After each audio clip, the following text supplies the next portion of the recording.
નમસ્કાર, હું આપનો રાજુ કરપડા।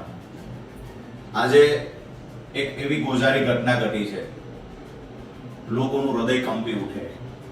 ખાસ કરી સરાથી ધાંગધ્રા જતા રોડ પર ચિત્રોડી નજીક એક બ્રિજનું કામ ચાલી રહ્યું છે, જે બ્રિજના ડાયવર્ઝનના કોઈ નિયમોનું ત્યાં પાલન કરવામાં આવ્યું નથી।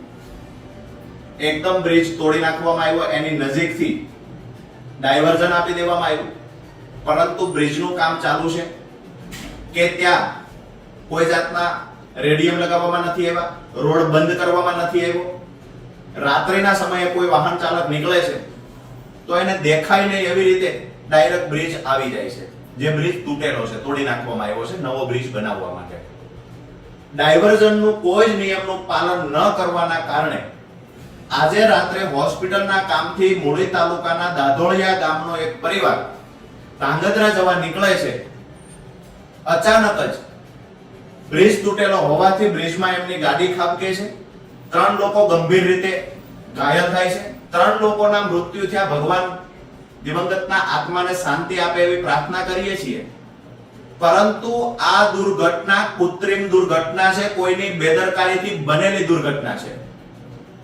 અહીંયા એક પડતર ખાણમાં કોઈ માણસ પડી જાય તો એના પર ખાણ માલિક પર માનવ વધનો ગુનો દાખલ થાય છે।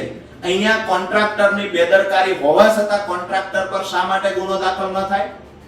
જે કોન્ટ્રાક્ટર જાણતો હતો કે અહીંયા ડાયવર્ઝનના નિયમોનું પાલન ન કરવાથી, રેડિયમ ન મૂકવાથી, રોડ બંધ ન કરવાથી દૂરથી વાહન ચાલકને દેખાય એવી રીતે રોડ બંધ કરવો જોઈતો, એવી રીતે જે કામ ચાલે છે એનાથી દૂર ડાયવર્ઝન આપવું જોઈતું।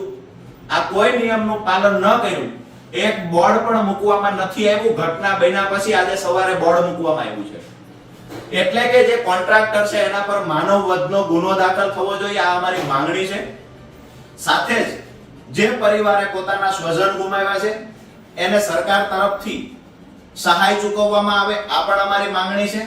તંત્રને નમ્ર અપીલ કરીએ છીએ કે આવા કોન્ટ્રાક્ટરો પર કડકમાં કડક કાર્યવાહી કરવામાં આવે।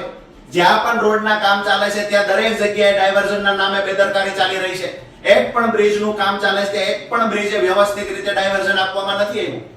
દુઃખની વાત એ છે કે આ જગ્યા પરથી વારંવાર અધિકારીઓ પણ પસાર થાય છે, તેમ છતાં કોન્ટ્રાક્ટરોને કહેવામાં નથી આવતું કે નિયમોનું પાલન કરો। અમારી લાગણી અને માંગણી એ છે કે પીડિત પરિવારની સાથે સરકાર ઊભી રહે, પીડિત પરિવારને જે લોકોએ સ્વજન ગુમાવ્યા છે એને યોગ્ય સહાય ચૂકવે, વળતર ચૂકવે, અને કોન્ટ્રાક્ટર છે જેની બેદરકારીથી લોકોના મૃત્યુ થયા છે એના પર માનવ વધનો ગુનો દાખલ કરવામાં આવે।